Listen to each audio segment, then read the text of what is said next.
Magandang araw! Samahan niyo na naman ako sa ganap namin ngayong araw. Siyempre, pag may part 1, part 2, may part 3. Huwag kayong mag-alala kasi last na ito. Dahil tapos na kaming maglinis ng mga time na to, siyempre banding-banding muna kami.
Let's go.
At syempre dahil napagod kami kasasayaw ay nagmeryenda naman kami ng pansit. Masyado kaming spoiled, Auntie Edna. Ang sarap mo pa rin magluto ng pansit, hindi nakakasawa. Sana bukas ulit. Huy!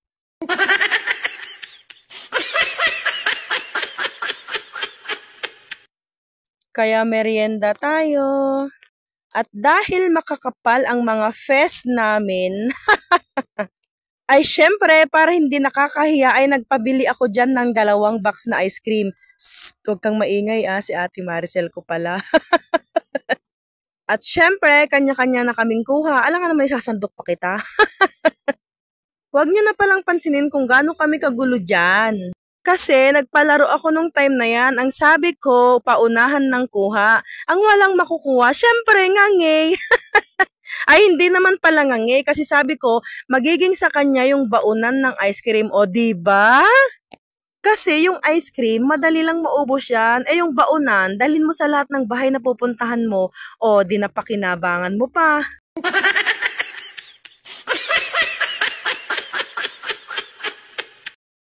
At yun lang, maraming salamat sa panonood. Paki-like and share na rin po. Maraming salamat. God bless!